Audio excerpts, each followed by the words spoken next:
gram, apa 1 gram, apa 2 gram, dikira-kirakan dan bersedekah dengan gram tersebut. Misalkan rambut tersebut ada 1 gram. Berapa 1 gram emas saat sekarang ini? Emas sekarang, bukan emas dulu. Ngarang emas dulu lagi biar murahan.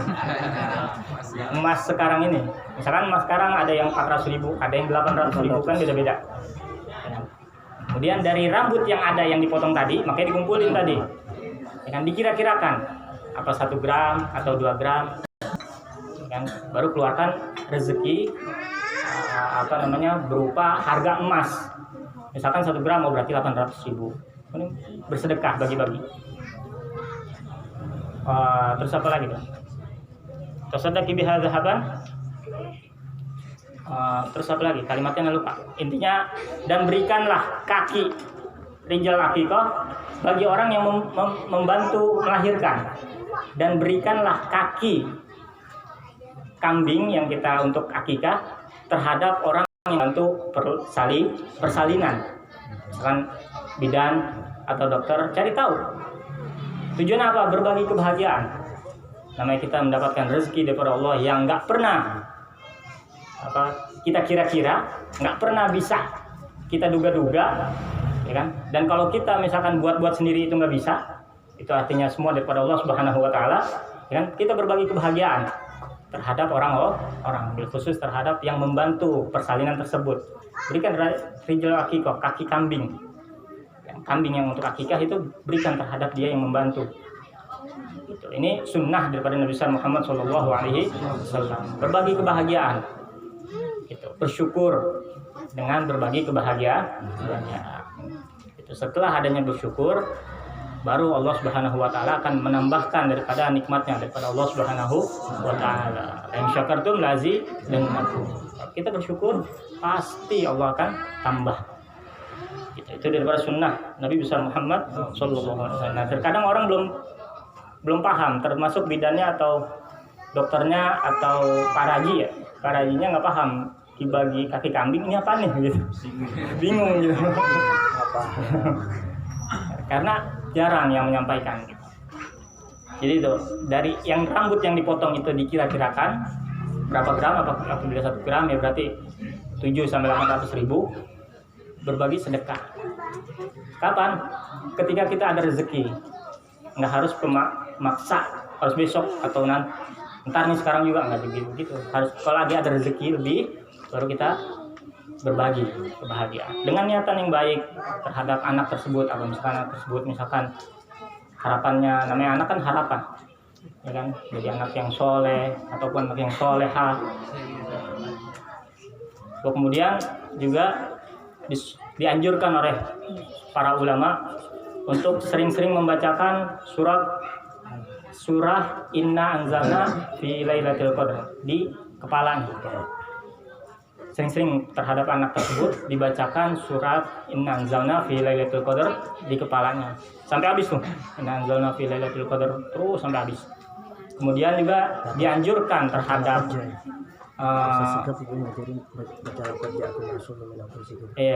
dan juga dianjurkan juga baca laqad ja'akum rasulun min anfusikum habis itu sebanyak 7 kali sampai habis. Dan juga dianjurkan juga baca alam nashrah laka sadrak sambil megang dadanya. Insyaallah berkah daripada yang dibacakan, anak tersebut nggak akan terkena zina selama-lamanya. Itu daripada anjuran daripada para ulama kita.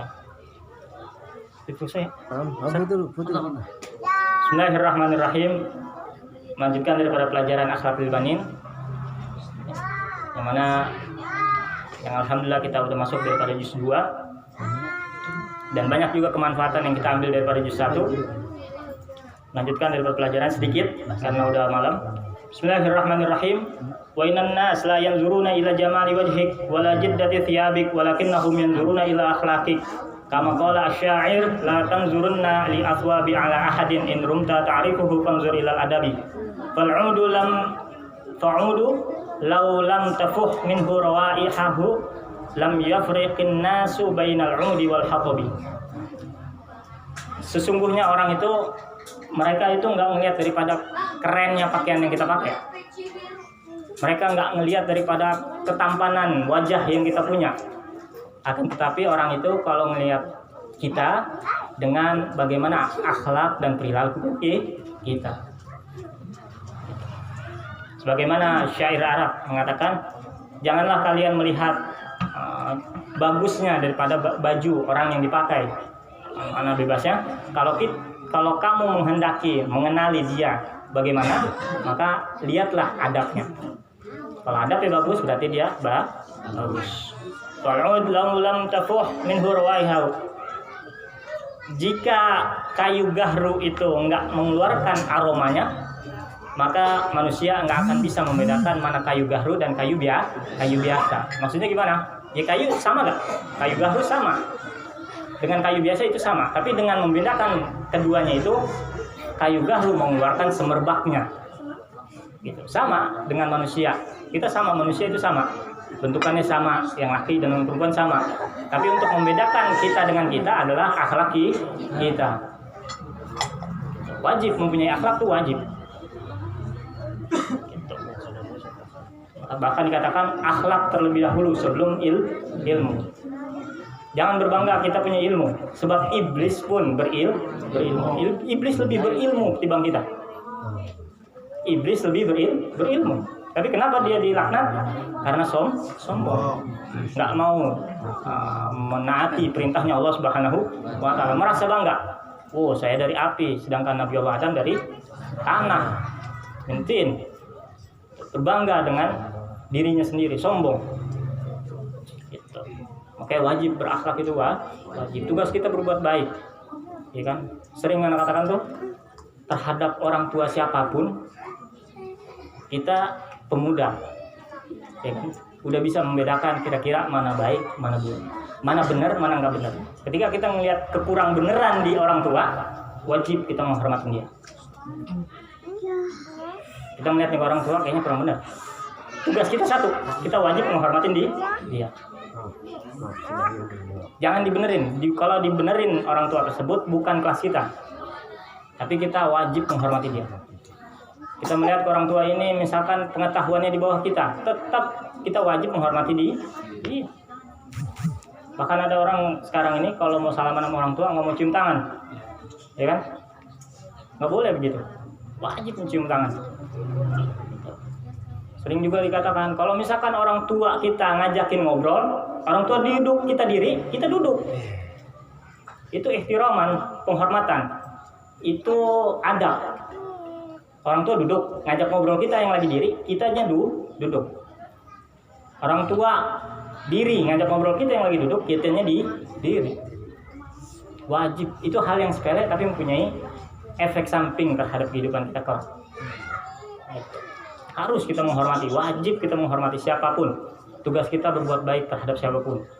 Jangan kita berharap balasan kebaikan dari mereka-mereka yang kita berikan kebaikan. Biar Allah yang balas. Biar Allah yang balas kebaikan kita. Jangan berharap balasan dari makhluk. Itu akan mengecewakan kita. Gitu.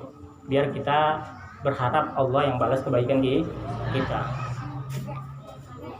Kemudian waqala akhar wa ma yanfa'ul fityan husnu wujuhihim idza kanatil akhlaqu ghairu hisani.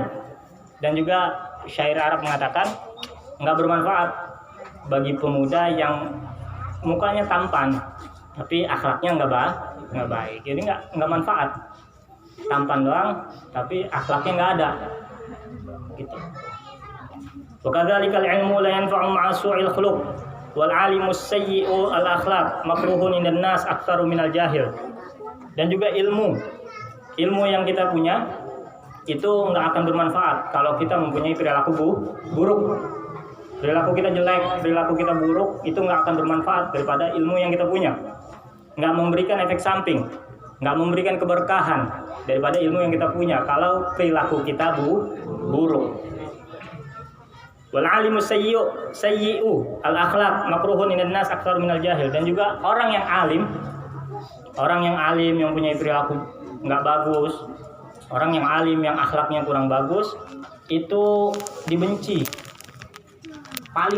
Lebih dibenci daripada orang yang bodoh, orang yang enggak tahu. di manusia itu orang yang alim tapi dia mempunyai perilaku buruk itu lebih dibenci oleh manusia ketimbang orang yang nggak tahu. Oleh sebab itu wajib kita punya akhlak, punya perilaku buruk. Kalau kita nggak duduk di pengajian, kita nggak tahu mana yang baik, mana yang buruk.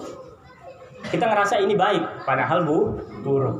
Nah dengan kita duduk ngaji bareng, dengerin, ya kan, belajar sama-sama. Nah itu kita tahu mana yang baik, mana yang buruk. Gitu. Sampai kita nggak boleh berprasangka buruk sama orang. Sampai segitunya. Para ulama kita tuh, para salaf kita, mereka mempunyai kedudukan di sisi Allah yang tinggi karena akhlak mereka, karena tawadhu mereka. Bukan karena apa yang mereka kerjakan, tapi karena hal-hal yang kita anggap sepele, tapi mempunyai pengaruh di sisi Allah Subhanahu wa taala. Terakhir, ada hikayat, ini pernah dibahas, bahwasanya zaman Nabi Muhammad SAW ada Sayyidina Ali karramallahu wajhah, beliau ingin dalam keadaan buru-buru keluar masjid, pengen ke masjid di waktu subuh, pengen sholat berjamaah bersama Nabi Muhammad SAW. Keluar rumah buru-buru nih, dalam keadaan musyrik, pengen cepet-cepet sampai, karena dalam keadaan sedikit telat, bukan telat, sedikit telat. Pada saat keluar masjid, keluar rumahnya menuju masjid, mungkin jalanannya kalau dulu kecil ya kan?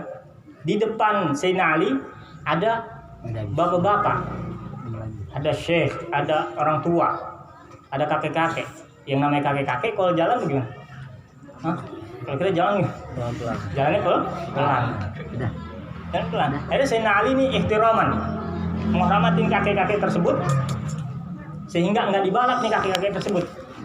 Jalan pelan sampai Nabi Muhammad SAW itu memulai sholat subuhnya. Sayyidina Ali belum datang, masih di jalan. Ini kalau kita gimana? Kalau kita kalau naik ranking mau digeber.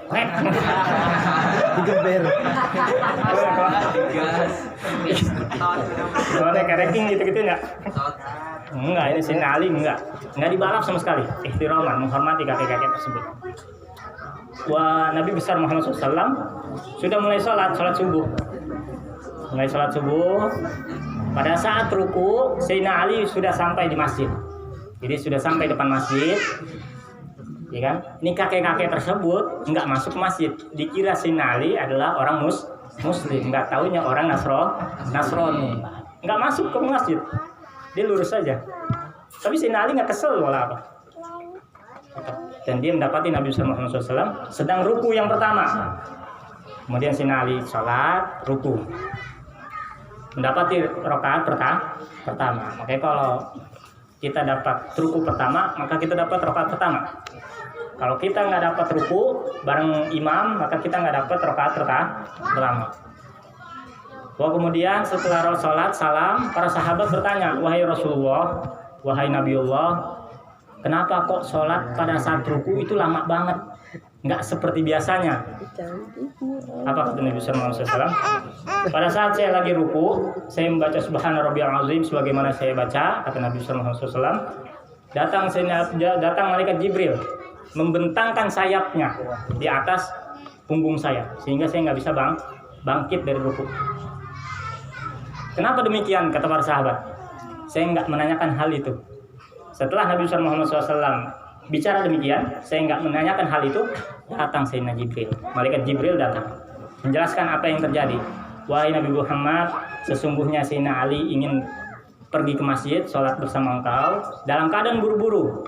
Tapi karena dia menghormati kakek-kakek yang jalannya lama, ya kan, sehingga Allah ridho terhadapnya. Dan Allah perintahkan diriku, malaikat Jibril, untuk menahan engkau dalam ruku, sehingga dia nggak ketinggalan satu rakaat. Dan juga Allah perintahkan malaikat lainnya untuk menahan daripada matahari, sehingga waktu subuh nggak habis. Nah, ini menghormati orang yang di luar Islam aja mendapatkan keistimewaan daripada Allah. Bagaimana kalau kita menghormati orang-orang tua yang beragama Islam? Yang bukan Islam lagi mendapatkan keistimewaan, gimana orang Islam?